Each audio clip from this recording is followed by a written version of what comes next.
Hi everybody! Today we're going to read some of the poems published in Margarita Engel's The Wild Book. This book has an important topic that some of you might feel related to. Now before we begin our reading, does anybody know what the word dyslexia means?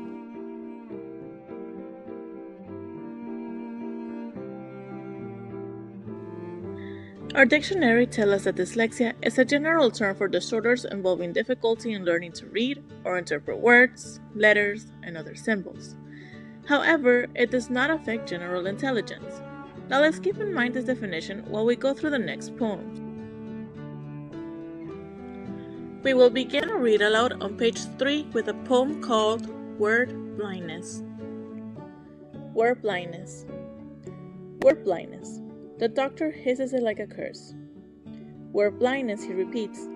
Some children can see everything except words. They are only blind on paper. Fefa will never be able to read, or write, or be happy in school. Word blindness. It sounds like an evil wizard's prophecy, dangerous and dreadful. But Mama does not listen to the serpent voice of the hissing doctor. She climbs in the wagon, clucks to the horse, and carries us home to her beautiful green farm, where she tells me to follow the good example of Santa Monica, patron saint of patience. Word blindness. Mama murmurs with a suffering sigh. Who ever heard of such an impossible burden? She refuses to accept the hissing doctor's verdict. Seeds of learning grow slowly, she assures me. Then she lights a tall, slender candle and gives me a book. I grow anxious. I pretend that my eyes hurt. I pretend that my head hurts. And pretty soon it is true. I know that the words want to trick me. The letters will jumble and spill off the page, leaping and hopping, jumping far away like slimy bullfrogs. Think of this little book as a garden, Mama suggests. She says it so calmly that I promise I will try. Throw wildflower seeds all over each page, she advises. Let the words sprout like seedlings, then relax and watch as your wild diary grows. I open the book. Word blindness. The pages are white. Is this really a blank diary or just an ordinary school book, filled with frogs' slippery, tricky letters that know how to leap and escape? So, based on what we just read, are you guys beginning to understand a little bit more about the meaning of dyslexia?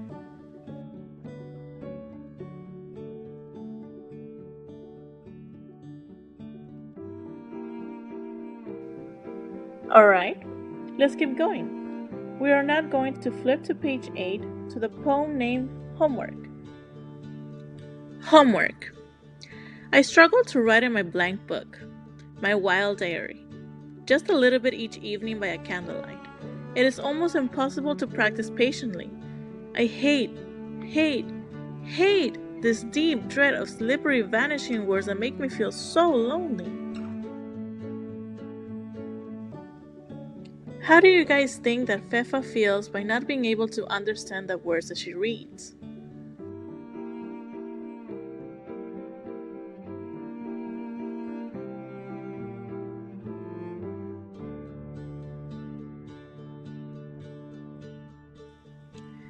Now, we're going to move on to page 18 to the poem The Danger Chain.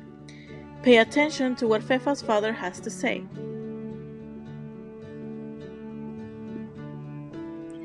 The Danger Chain. Papa explains that when he and Mama were young, armies roamed and farms were destroyed by the flames of war, and innocent families were herded like cattle into camps called let go. My mind fumbles. I failed to picture the frightful word. A camp of consent. I stop, take a breath, and think again slowly. This time in syllables. Starting with R, not L.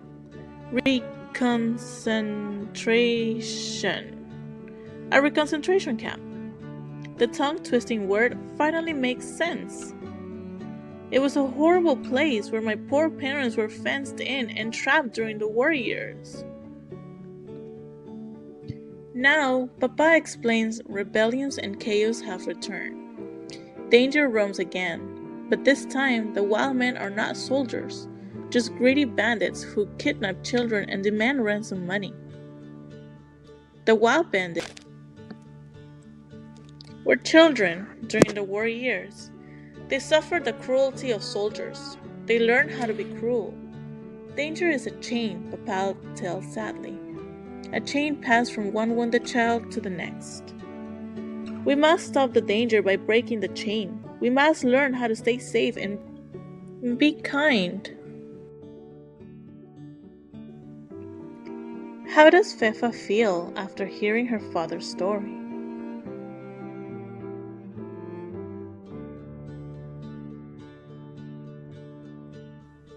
Now we will be reading the poem Worries on page 22, followed by I Tried on page 23. Worries. Adjusting to the daily presence of danger is a challenge my older brothers meet with excitement. They speak of guns, knives, and fists. All I can think of is learning how to read terrifying ransom notes.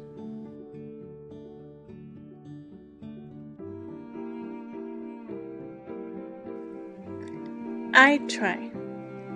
I obey the new warnings, along with all our old family rules. I am careful and I work hard on my chores, tending babies, drawing water from the well, plucking beetles out of the beans, eating carrots for my eyesight, and picking the smiling faces of pansies, pensamiento flowers, which are supposed to bring joy to my thoughts. I flavor the rice with fragrant saffron, and plant longevity flowers for long life, and pick the sweet pods of a candy tree. I help herd cows, brush horses, and feed chickens. The only chore I never finish is reading out loud to my big sisters, who laugh and call me lazy. I hate it when they assume that I do not really try.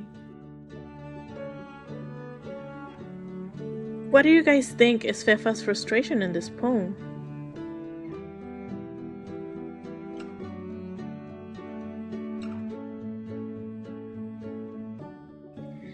Have you guys ever experienced a similar feeling to how Fefa feels? For example, have you ever felt like even though you try really hard to do something, it's still not coming out right?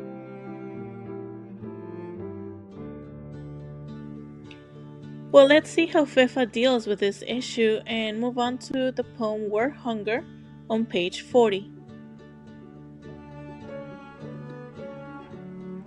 Word Hunger. Is it possible that I am no longer completely discouraged? I do still dread reading, but I dread it a little bit less each day. When I consider the happy possibility that maybe someday I will feel smart, I grow a little bit hungry for small, tasty bites of easy word. Is Fefa still being negative about her issues with dyslexia? Or do you guys think she's starting to get over them?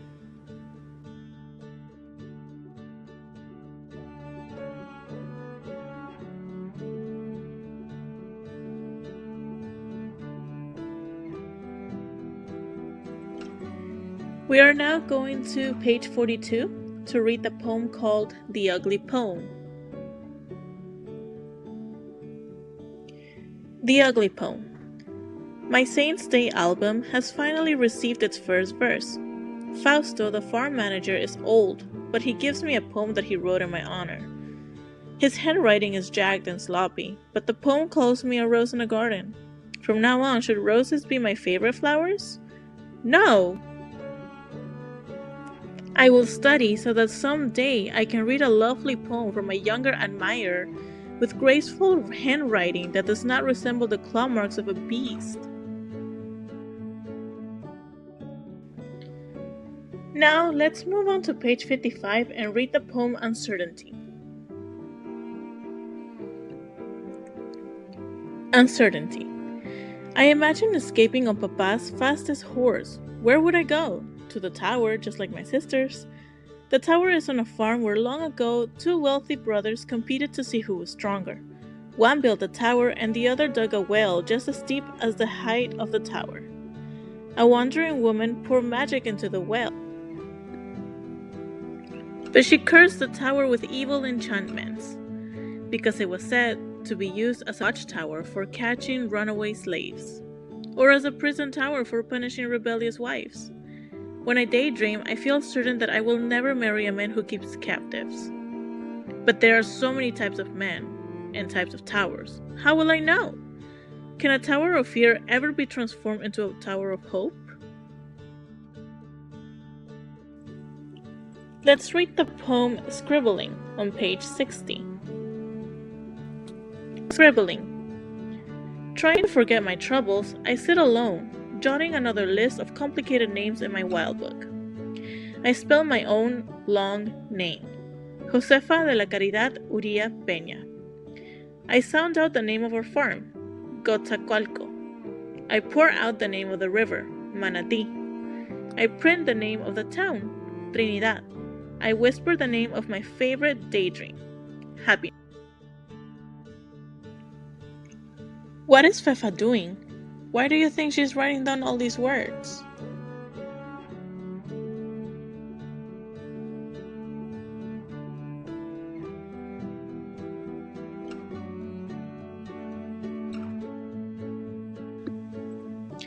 Let's go to page 69 and read the poem Rum and Bullets. Pay attention to other characters in the poem besides Fefa. Rum and Bullets.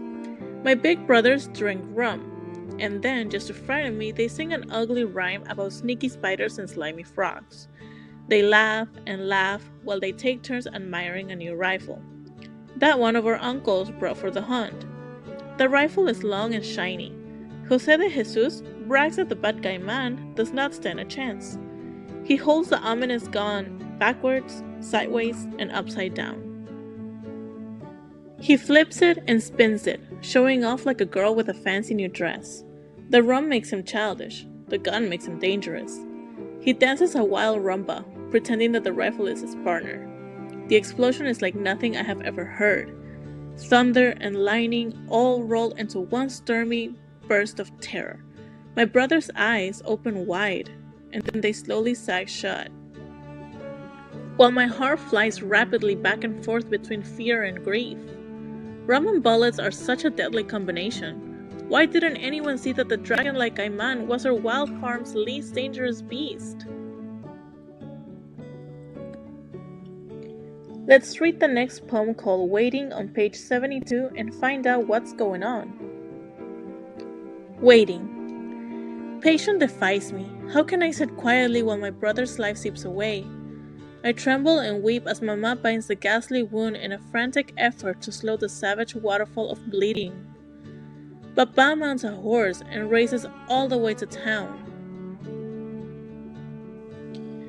Agonizing hours later, he finally returns with another galloping horseman, the same hissing doctor who once called me word blind. This time, the doctor ignores me, working swiftly to save my brother's life. All I can do is wait and watch, hoping the doctor knows more about bullets than blindness.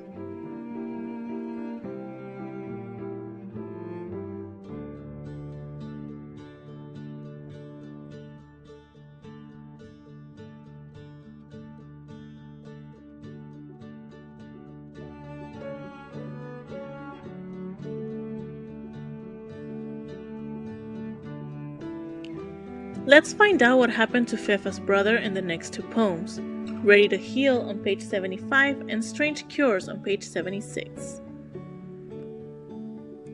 Ready to Heal. Jose has survived. He needs peace and quiet. I bring him herbs and soup. I bring him silent smiles. I receive only frowns in return. The doctor advises me to be patient. He tells me that my brother will need plenty of time to heal. The doctor's tired voice no longer sounds like a hiss. Perhaps my way of hearing has somehow changed. Strange Cures. The bullet missed Jose's heart, but it crushed the bone. His shoulder will always be stiff. Farm work will be impossible. Papa tells my brother that he must find a new way to live. After a few days of angry arguments, Jose announces that he wants to be a teacher.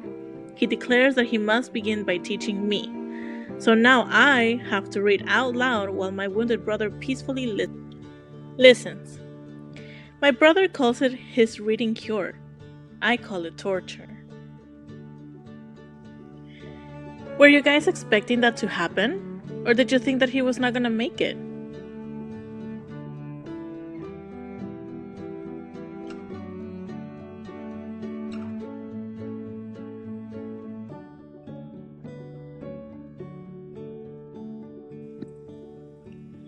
Now let's go to page 86 and read the poem Never Give Up. Never give up. I practice and practice until I finally do manage to hear the tricky syllables of hilarious, ridiculous, make-believe nonsense words. If only the rest of my strange life made as much sense as nonsense. Never give up, my brother advises. Never. Neftierchi. Neftierchiri.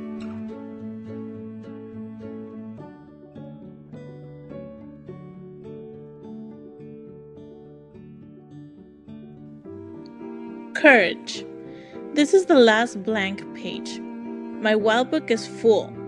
I am surprised to discover that I can no longer bear the thought of an entire day without the natural flow of twinning vine-like words. So I pick up one of the thick books I used to hate, and I open its gay-shaped cover, and I let my strong eyes travel, slowly exploring. So, now that we have read these poems, let's have a little discussion about it. What did you guys think of the book? Did you like it or not? And why?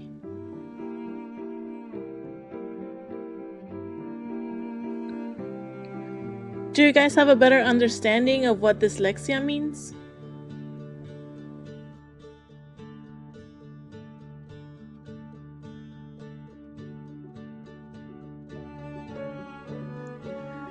I hope you guys are all able to be more patient with people with any types of learning disabilities and try to understand them and just help them out.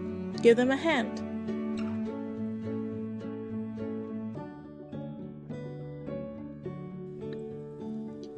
Have a great day, everybody. Goodbye.